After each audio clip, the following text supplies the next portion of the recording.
사무엘상 17장 41절로 49절 말씀 보도록 하겠습니다.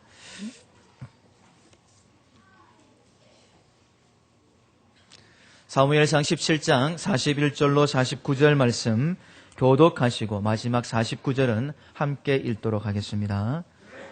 블레셋 사람이 점점 행하여 다윗에게로 나아오는데 방패든 자가 앞섰더라. 그 블레셋 사람들이 보다가 다윗을 보고 업신여기니 이는 그가 젊고 붉고 용모가 아름다움이라. 블레셋 사람이 다윗에게 이르되 네가 나를 개로 여기고 막대기를 가지고 내게 나아왔느냐 하고 그 신들의 이름으로 다윗을 저주하고 또 이르되 내게로 오라. 내가 내 고기를 공중의 새들과 들짐승들에게 주리라. 다윗이 블레셋 사람에게 이르되 너는 칼과 창과 단창으로 내게 오거니와 나는 만군의 여호와의 이름 곧 네가 모욕하는 이스라엘 군대의 하나님의 이름으로 네게 가노라. 오늘 여호와께서 너를 내 손에 붙이시리니 내가 너를 쳐서 내 머리를 베고 블레셋 군대의 시체로 오늘날 공중의 새와 땅의 들짐승에게 주어 온 땅으로 이스라엘의 하나님이 계신 줄 알게 하겠고 또 여호와의 구원하심이 칼과 창에 있지 아니함을 이 무리로 알게 하리라. 전쟁은 여호와께 속한 것인즉 그가 너희를 우리 손에 붙이시리라. 블레셋 사람이 일어나 다윗에게로 마주 가까이 올 때에 다윗이 블레셋 사람에게로 마주 달리며 그 손을 주머니에 넣어 돌을 취하여 물매로 던져 블레셋 사람의 이마를 치매 돌이 그 이마에 박히니 땅에 엎드러지니라. 아멘.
숨 쉬는 동안 이 부분 할 때 막 몸이 지리리해 오는 걸 느꼈습니다. 예, 우리에게 은혜를 주시기 위해서 준비하셨는데 우리 스트링부 우리 지휘자, 반주자, 우리 상가대원들에게 격려의 박수 한번 줬으면 좋겠습니다. 감사합니다. 하나님께서 우리에게 기대하시는 바가 있고 또 그 일을 감당케 하시기 위해서 우리에게 능력 가운데 함께 하실 줄로 믿습니다. 2006년 하나님께서 우리와 함께 하실 것을 기대하면서 하나님의 영광을 바라보며 찬양하시겠습니다. 내 눈 주의 영광을 보내 내 눈 주의 영광을 보내 우리 가운데 계신 주님 그 빛난 영광 온 하늘 덮고 그 찬송 온 땅 가득해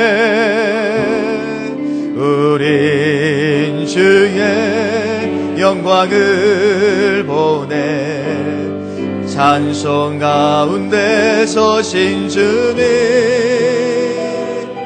주님의 얼굴은 온 세상 향하네 권능의 팔을 드셨네 아멘 주의 영광 이곳에 가득해 우린 손에 주님과 함께해 찬양하며 우리는 전진하리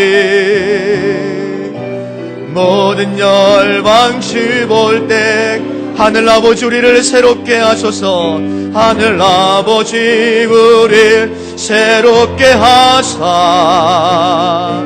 열방 중에서 주를 섬기게 하소서 모든 나라 일어나 찬송 부르며 영광의 주님을 보게 하소서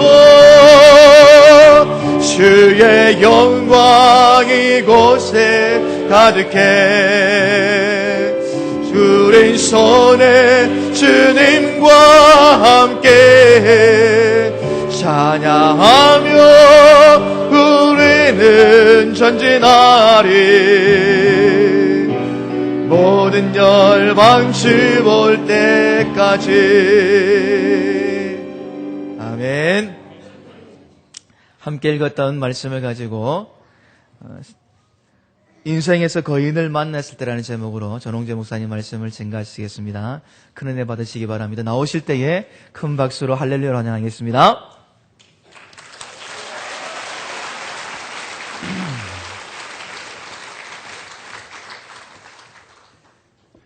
보고 싶었습니다. 전 마침 요즘 연애하는 것 같습니다. 설레이고 잠 못 이루고 마치 예전에 제 아내를 만나서 연애했던 그 느낌이에요. 여러분도 그러시죠? 아니어도 아니라고 절대 대답 못 하실 겁니다. 저와 여러분의 연애가 하나님의 은혜 가운데 특별히 이 시간 주님의 말씀 안에서 깊이 있는 영적 교통이 있기를 바랍니다. 오늘 이른 아침이었습니다. 적막감이 나돌고 안개가 골짜기에 가득합니다. 이 적막감은 마치 곧 일어날 전쟁을 잘 말해주고 있는 것 같았습니다. 그 아침에 이스라엘의 남자들은 말 없이 엘라라고 불리는 골짜기로 하나 둘씩 모여들기 시작했습니다. 어떤 이들은 인생에서 마지막이 될 줄 모르는 밥 몇 숟가락을 떠먹었습니다. 또 어떤 이들은 부지런히 그들이 전쟁에 필요한 병기들을 챙기고 출전 준비를 하고 있었습니다. 이제 모두가 한 자리에 모였습니다. 공격선 가운데 서 있는 한 장수가 팔을 높이 듭니다. 그리고 그 신호에 따라 이스라엘 군사들이 소리를 칩니다. 우와 하는 함성을 질렀습니다. 그러자 이에 질세라 골짜기 저편에서는 블레셋 진영이었습니다. 그쪽에서도 역시 큰 함성 소리가 들려옵니다.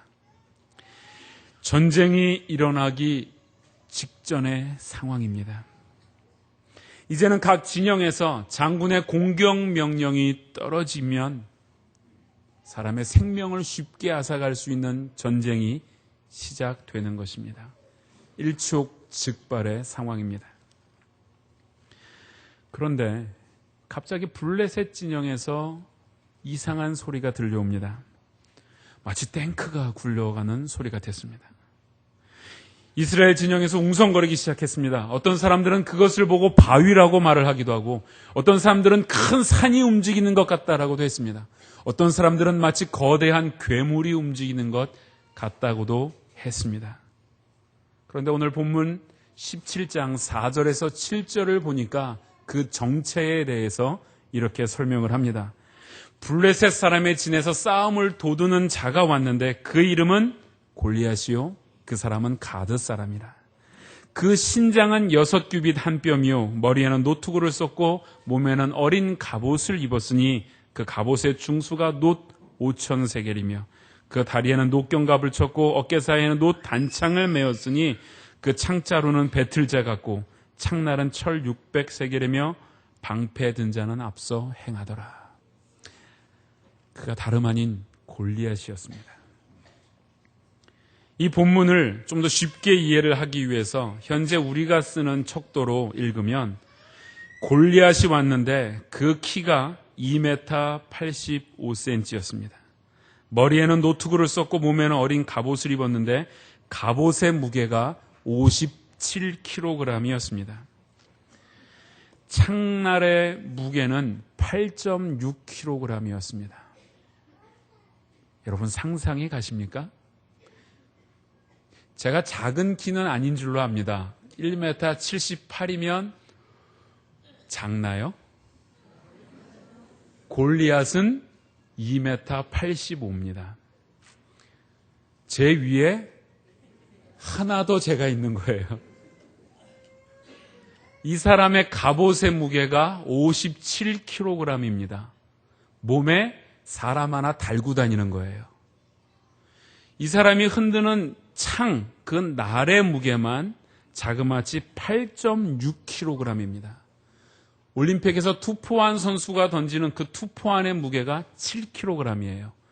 그것을 그 많은 훈련을 해서 겨우 몇 미터 던지는데 이 사람은 8.6kg의 창을 아주 손쉽게 다루는 그런 사람이었습니다.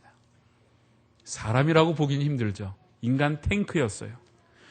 이스라엘 백성들은 그 모습을 보고 완전히 움츠러들었습니다. 그러나 이스라엘 사람들도 믿는 사람들이 하나 있었어요. 바로 사울이었습니다. 사울도 보통 사람보다는 머리 하나는 큰 사람이었습니다. 그도 싸움을 잘하는 장수입니다. 그러나 사울 역시 상대가 되지 않았습니다. 이스라엘에서는 그 누구도 상대가 되지 않자 뺑소니 치기 시작했습니다. 그런데요, 이스라엘이 골리앗 앞에서 도망친 것은 오늘 처음 있는 일이 아니었습니다. 전에도 이스라엘은 이 골리앗의 조상들로 인하여 고통을 당한 적이 있었습니다.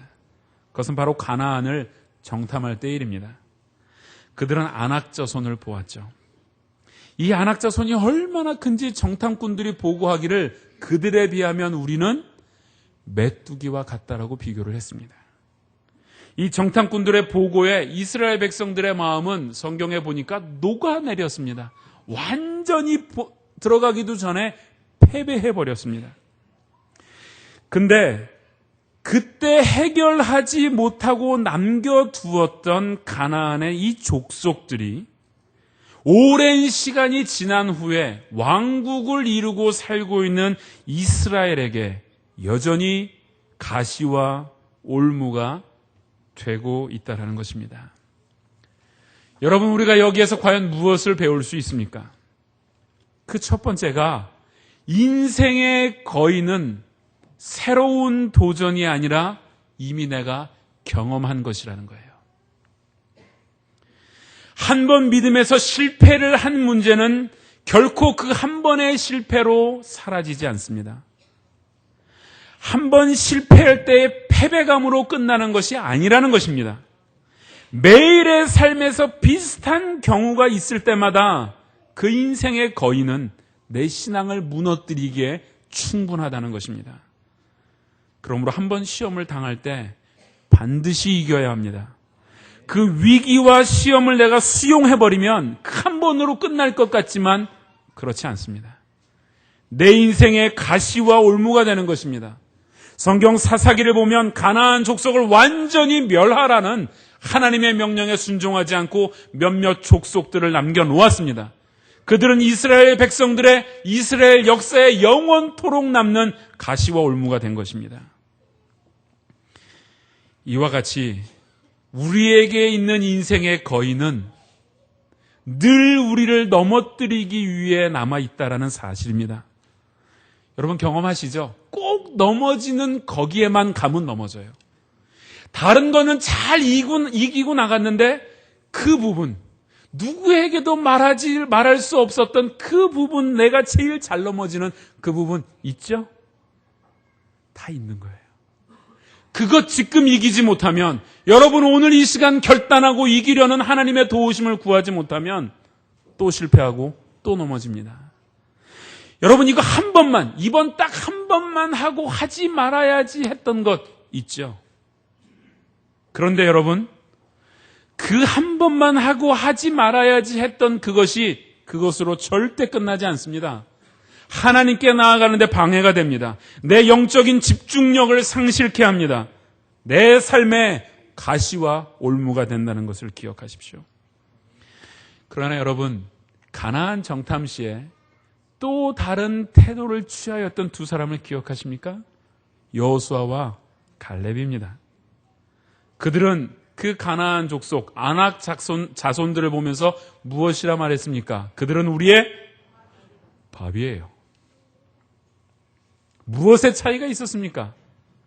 가나안을 정탐한 10명의 정탐꾼들과 이스라엘 백성들은 인생을 어디서 보았냐 하면 밑에서 봤어요.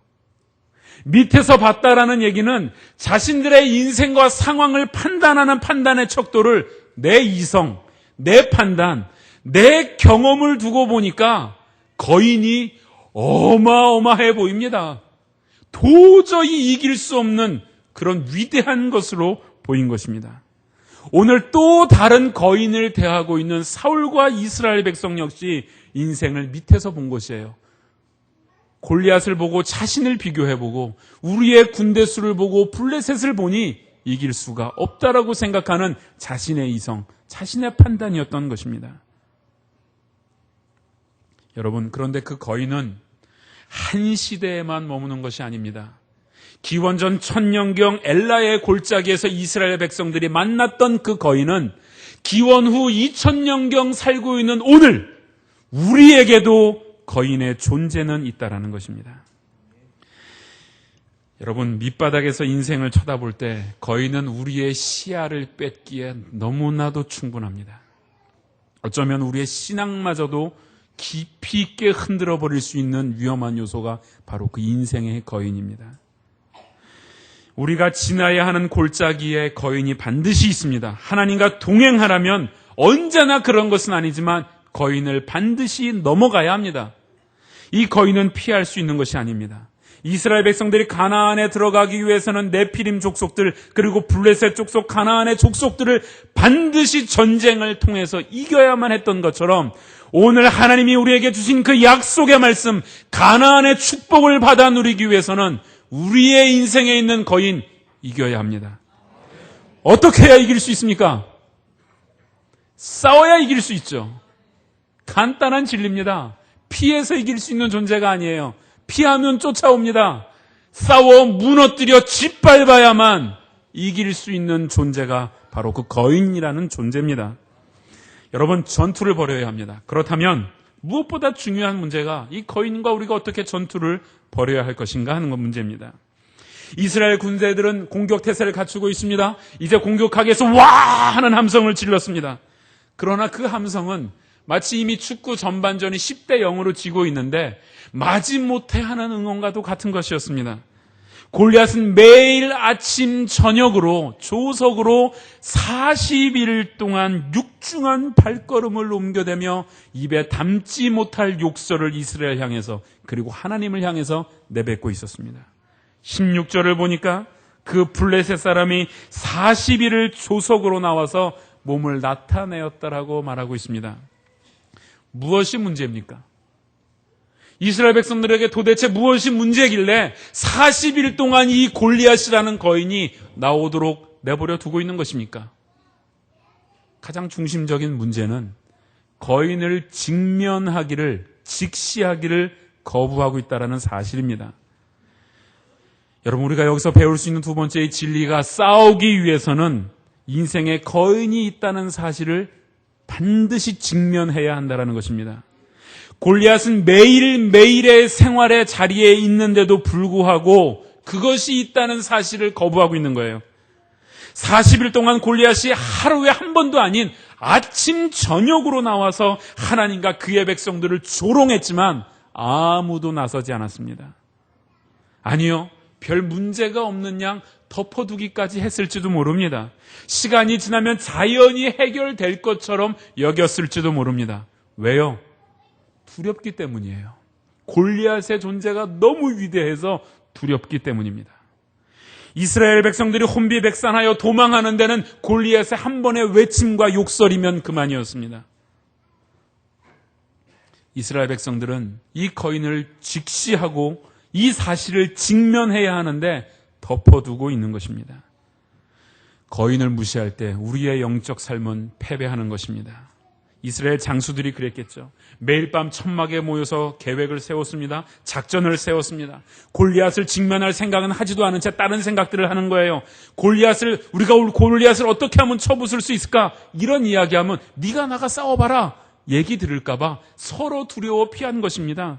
아마 기도도 했을지 모릅니다. 하나님, 우리가 어떻게 해야 이 전쟁에서 승리할 수 있겠습니까? 어떻게 해야 우리의 전략대로 승리할 수 있겠습니까? 하나님, 능력을 주십시오 기도했을 때 어쩌면 아멘이라는 소리가 텐트에서 울려 퍼졌을지도 모릅니다. 그러나 더 중요한 것, 사실을 직면하지 않고 있는 거예요. 그러니 이들은 40일째 후퇴만 하고 있습니다.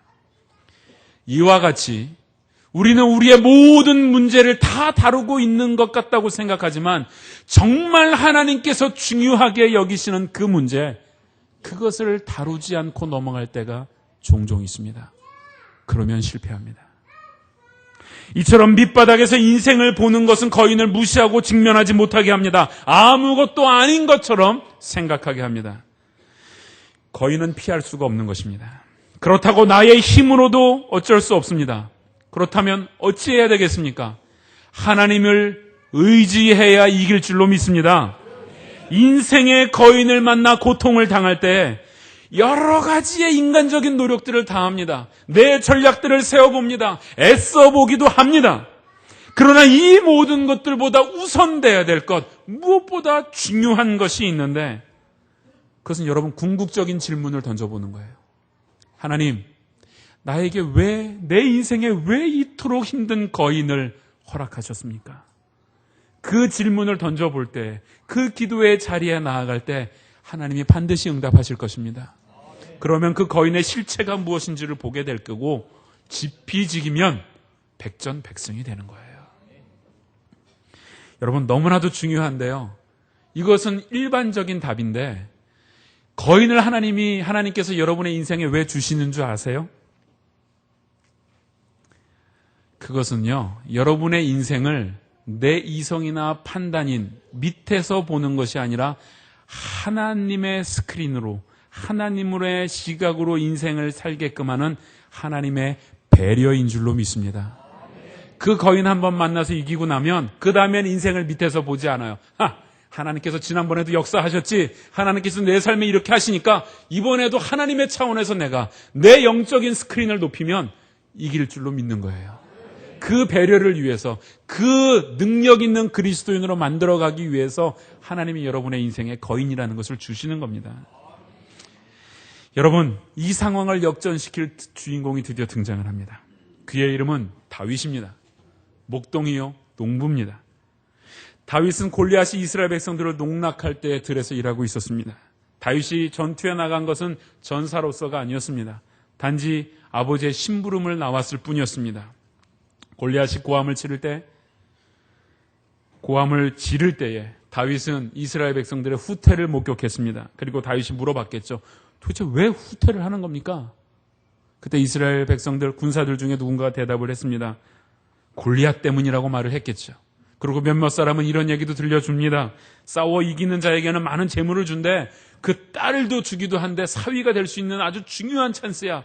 그런데 나는 그럴 필요가 없을 것 같아. 나는 힘이 장가도 같고 재산도 넉넉하고 꼭 내가 나와 싸울 필요 있겠나. 누군가가 나와서 싸우면 그렇게 해준대. 어쩌면요, 다윗은 골리앗을 직접 보지 못했기 때문에 골리앗의 실체를 모릅니다. 어쩌면 더 두려움에 있을 수도 있어요. 들려오는 이야기로 듣는 두려움은 더 큰 것입니다. 어쩌면 다윗은 이런 말에 내려주겠다는 포상금에 눈이 어두워졌을지도 몰라요. 그런데 정말로 그가 흥분한 이유가 뭡니까? 오늘 본문 26절 함께 읽어볼까요? 17장 26절 함께 보겠습니다. 함께 읽겠습니다.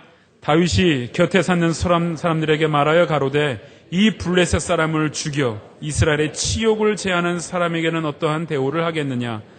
이 할례 없는 블레셋 사람이 누구간데 사시는 하나님의 군대를 모욕하겠느냐?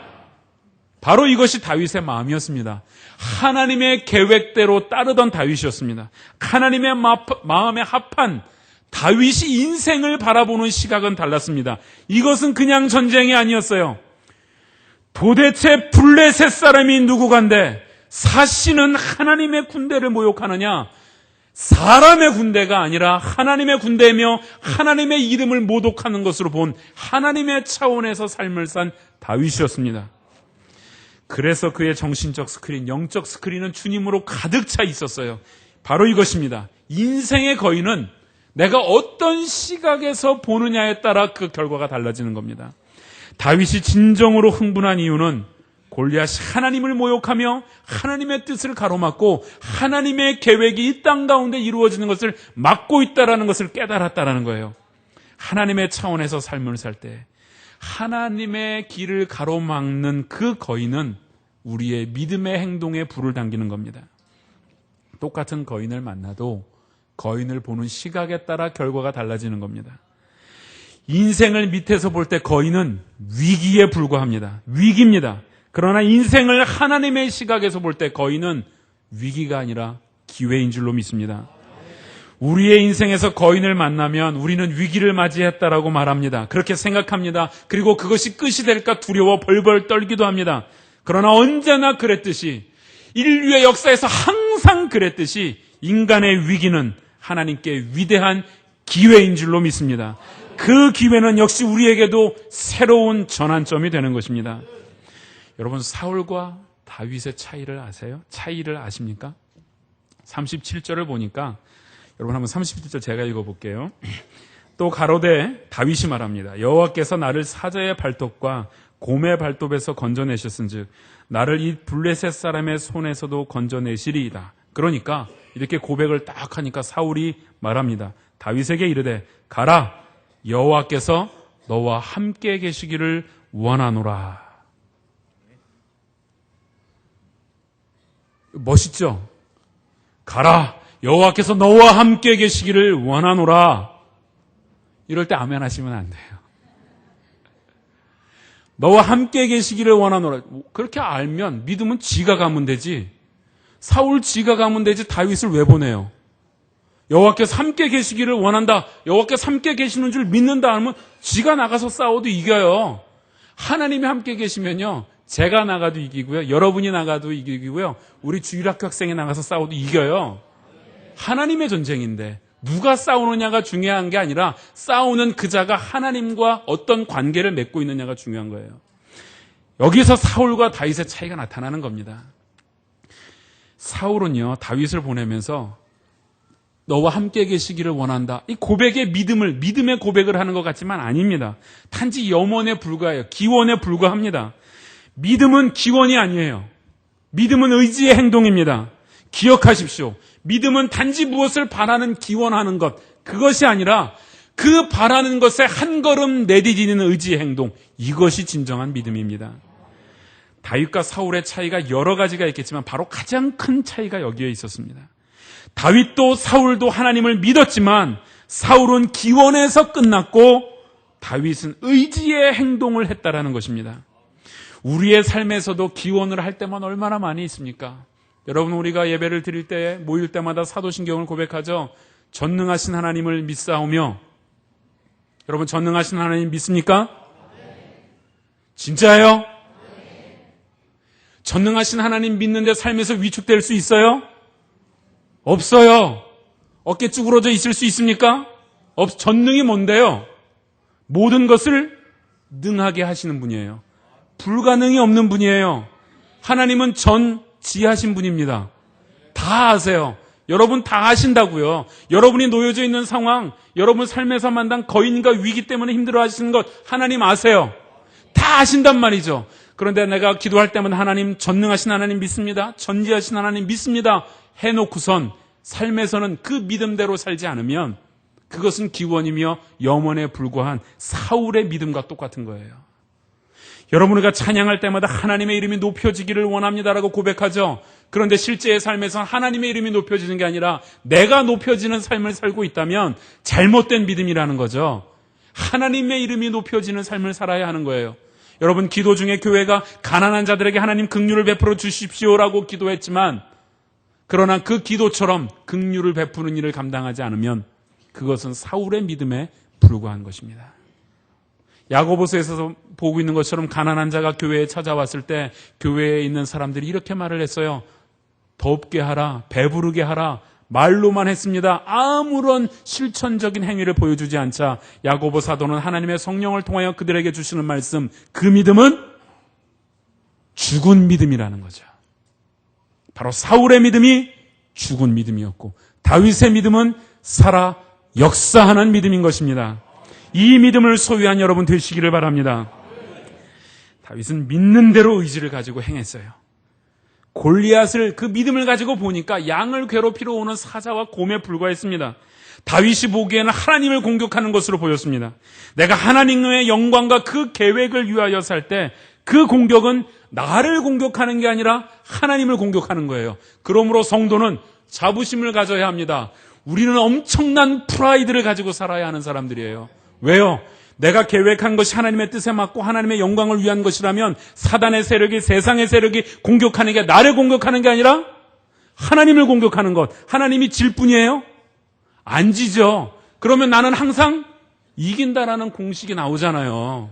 여러분, 늘 이길 수 있는 방법이 그거예요. 언제나 승리를 맛볼 수 있는 방법은 내 계획, 내 인생, 내 모든 일들이 하나님의 영광을 위하여 초점이 맞추어지면 항상 승리가 여러분 안에 있는 줄로 믿습니다. 여러분의 가정, 여러분의 삶의 사역터, 그리고 우리 동일교회가 하나님의 나라를 위하여 산다면 바로 그 승리가 우리 안에 있는 거예요. 38절을 보니까요. 다윗이 칼을 군복이 위에 차고는 익숙지 못함으로 시험적으로 걸어보다가 사울에게 고하되 익숙지 못한 이것을 입고 가지 못하겠나이다 하고 곧 벗었다라고 말을 하고 있어요. 사울이 다윗에게 노투구를 씌우고 입혔습니다. 그리고 칼을 주었어요. 그리고 다윗은 사울의 갑옷과 칼을 거절했습니다. 저는 주일학교 때 선생님이 가르쳐줬던 이 말씀이 아주 생생히 기억이 돼요. 우리 주일학교 학생들에게는 굉장히 인기 있는 본문이잖아요. 다윗과 골리앗의 전투 장면. 그래서 저도 어릴 때 다윗이 왜 사울이 주는 옷을 안 입었는지 배우기를, 다윗은 소년이었기 때문에 사울이 주는 옷이 마치 이렇게 된 것처럼 너무 커서 불편해서 입지 않았다. 커다. 뭐 이렇게 생각했는데 성경은 크다 어쩌다 표현하진 않았어요. 뭐라고요? 왜 안 입었어요? 익숙치 않아요. 안 입어본 거걸랑요. 다윗이 소년이야. 이때는 이미 청년이에요. 곰과 사자와 싸워 이길 수 있는 장군감이었어요. 그런데도 불구하고 그가 전쟁에 꼭 필요한 갑옷, 그리고 사울의 그 좋은 칼을 갖지 않은 이유가 있었다라는 거예요. 무엇이라고요? 익숙치 않아서 그렇다라는 거죠. 다윗은 다른 방법으로 골리앗을 맞을 준비를 했습니다. 그건 뭡니까? 자신이 평소에 늘 사용하였던 막대기, 그리고 물맷돌이었어요. 하나님의 역사하시는 방법은 늘 그렇습니다. 승리의 비결은 갑자기 어디서 뚝 떨어지는 게 아니라 내 일상의 삶 속에서 훈련된 그것 가지고 승리하는 거예요. 그러므로 인생의 거인은 일상의 삶 속에서 훈련되어져 있는 그것으로 이긴다는 것입니다. 여러분, 테니스 선수들이 우리가 큰 대회를 하는 거 보면 테니스 선수들 가방 두께가 이만해요. 그 안에는 라켓이 5개, 6개씩 들어있습니다. 그런데요, 그 라켓은 다 똑같은 라켓이에요. 라켓에 줄을 묶는 그 강도를 텐션이라고 하는데 그 텐션을 주는 것도 똑같은 합니다. 그립을 감아놓은 것도 똑같고요. 텐션도 똑같고 라켓도 똑같고 모든 것이 똑같은 라켓만을 갖고 나옵니다. 한번 경기를 하다가 줄이 끊어지거나 그러면 다른 라켓을 쓰는데 그러나 그 라켓도 여전히 똑같은 거예요. 왜요? 늘 훈련한 라켓이기 때문이에요. 그 제품. 여러분, 군인들이 총을 쏠 때에 정식 사격을 하기 전에 0점 사격이라는 것을 합니다. 잘 모르시죠? 우리 여성도님들은 잘 모르실 텐데 0점 사격을 왜 하냐 하면 사람마다 골격 구조가 다 달라요. 저처럼 이렇게 아주 얼굴이 매끈하게 잘 빠진 사람이 있는가 하면 광대뼈가 툭 튀어나와서 조금 이 사격 조준을 하기에 맞지 않는 사람도 있다라는 거예요. 그리고 눈이 조금 위에 가서 붙은 사람도 있고 아래 붙은 사람도 있고 얼굴 구조가 다 다르잖아요. 똑같이 생긴 사람이 아무도 없어요. 그래서 그 총을 이렇게 내가 대고 쏠 때 나한테 딱 맞는 위치로 미리 0점 사격을 3발씩 3번을 쏘본단 말이죠. 9발을 쏴보고 그것이 딱 맞는 위치로 0점을 맞춘 다음에 그 다음에 전쟁에 나가 싸우는 거예요. 그래서 내 총은 항상 내 총 남바가 있고 총기에 내 계급과 이름을 딱 붙여놔야만 돼요. 그래서 그 총 갖고 나와서 싸워야지 제가 우리 김 목사님 총 갖고 나가서 싸우면 목사님도 좀 매끄러워서 비슷할지 모르겠습니다만 사격이 안 된다라는 거죠. 조준이 안 돼요. 백발백중이 안 돼요. 무슨 얘기예요? 내 삶에서 언제나 훈련되어져 있는 그것 가지고 싸우는 거예요. 영적인 전투는 남의 도구로 싸우는 게 아닙니다. 영적인 전투는 남의 기도로 싸우는 게 아니에요. 하나님이 나에게 역사하신 그 경험, 그것 가지고 나가서 싸우는 겁니다.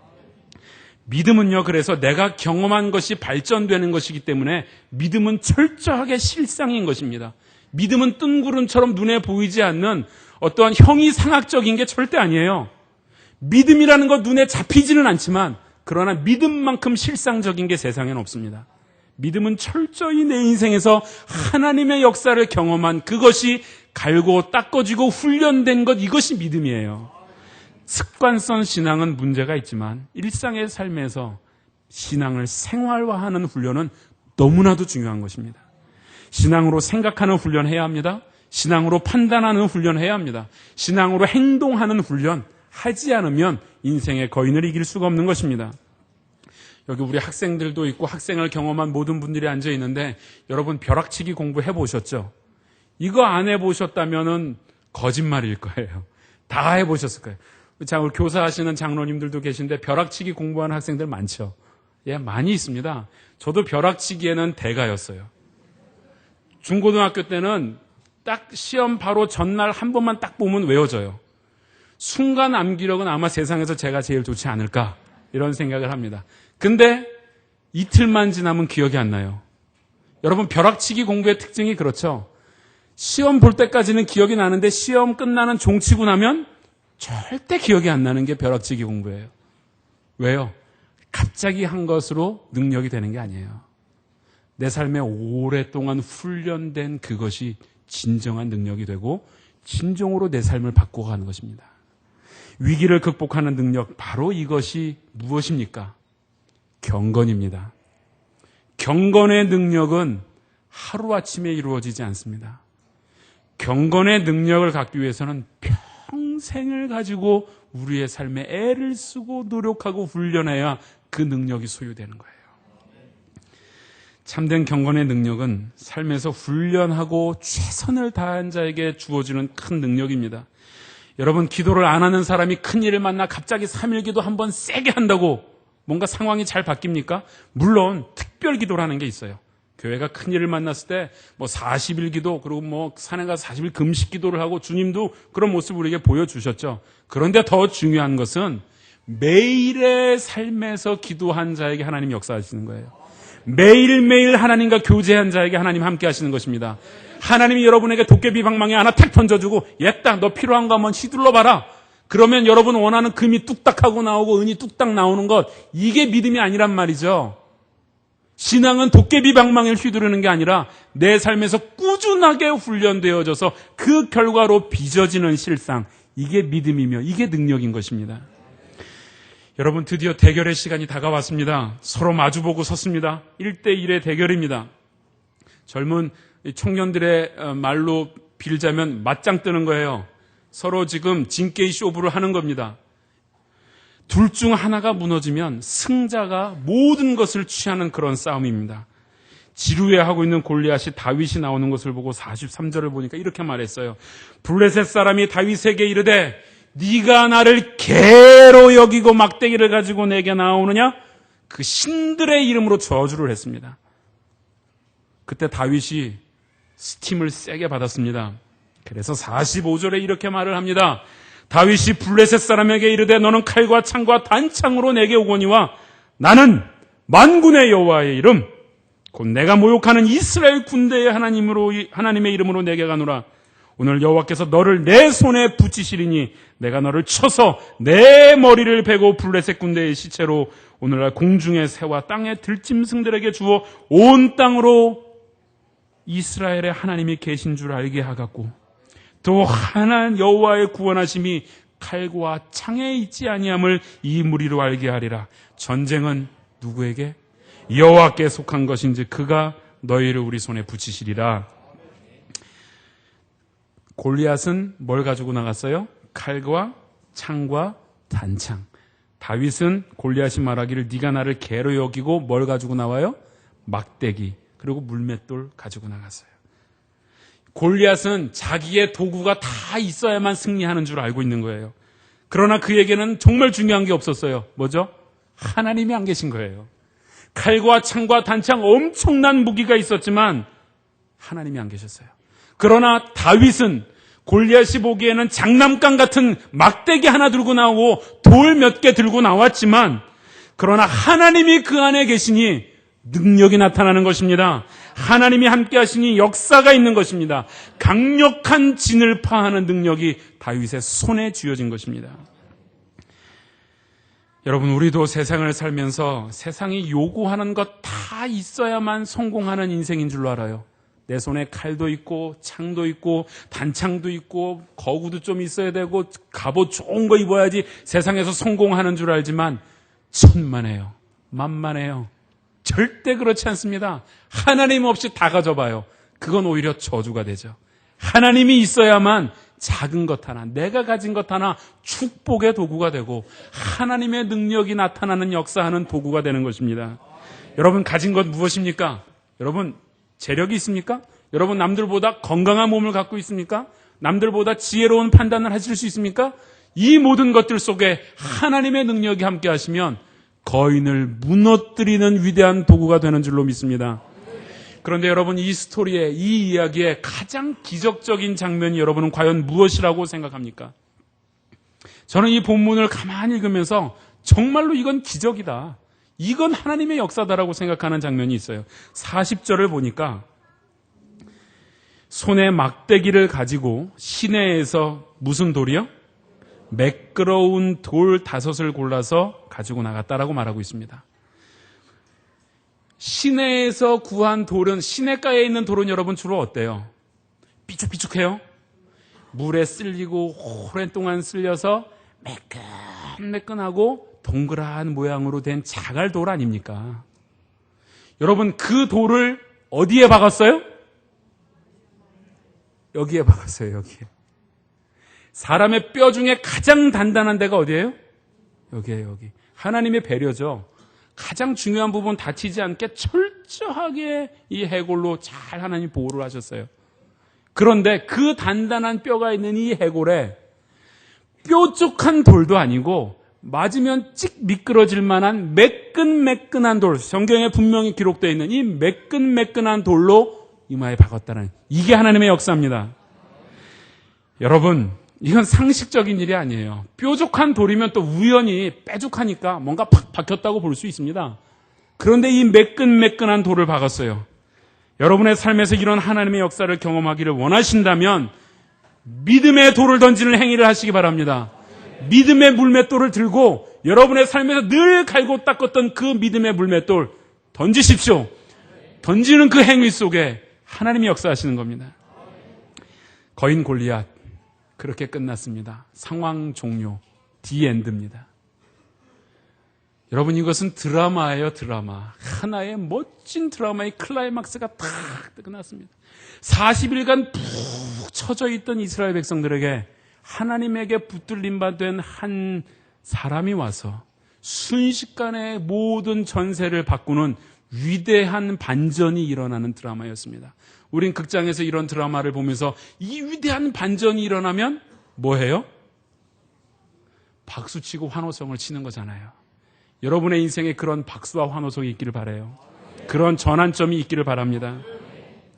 여러분, 그날 아침 도시락을 주기 위해 이름 없는 소년으로 왔던 그 사람이 태양이 질 무렵 위대한 영웅이 됐습니다. 하나님의 시각에서 삶을 사는 사람들은 그렇습니다. 양치기 목동 사라졌어요. 이제는 전사요 택함받은 왕으로 등장한 것입니다. 그렇다면 여러분의 인생의 거인은 과연 무엇입니까? 여러분 인생에서 만나고 있는 그 거인은 무엇입니까? 우리의 인생의 골리앗은 여기저기에 있습니다. 다윗 때 이스라엘의 신앙의 전진을 막는 위기는 골리앗이었다면 도대체 우리의 거인은 무엇입니까? 혹시 명예입니까? 세상의 가치로 판단하는 명예를 누리기 위하여 신앙의 전진이 멈추어지고 있지는 않습니까? 또 어떤 분들은 물질이라는 거인 앞에 무릎을 꿇기도 합니다. 다른 것에서는 관용이 있고 믿음의 시각으로 보는데 물질만 관련되면 믿음의 눈을 상실해버리는 그 물질이 혹시 여러분의 거인이 되지는 않았습니까? 때로는 하나님에 대한 불신이나 의심이 우리에게는 거인의 존재로 남아있는 것입니다. 그러나 여러분 오늘 말씀을 기억하십시오. 밑바닥의 시각으로 보면 내 이성, 내 판단, 내 경험으로 보면 거인을 이길 수가 없습니다. 그 사실이 너무 두려워서 심지어는 그 상황을 피하고 싶을 지경입니다. 그리고 아무것도 아닌 것처럼 거짓 불안으로 불안 때문에 거짓 평안으로 내 자신을 채우고 아무렇지도 않은 척 신앙생활을 할 수도 있습니다. 그러나 여러분 그것을 하나님의 시각으로 보면 거인은, 위기는 큰 기회가 됩니다. 하나님의 시각으로 보면 또 다른 축복의 세계로 들어가는 열린 문이 되는 것입니다. 하나님의 축복을 받는 인생의 전환점이 되는 것입니다. 그러므로 여러분 좌절하지 마십시오. 여러분의 인생에 거인이 지금 왔습니까? 여러분 그러면 좌절하지 마십시오. 높은 데서 하나님의 시각으로 그 거인을 보십시오. 우습습니다. 별거 아니에요.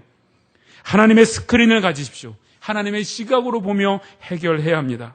혹이나 거인 때문에 여러분의 인생에 있는 그 하나님의 이름이 더럽혀지지 않도록 여러분 최선을 다하십시오.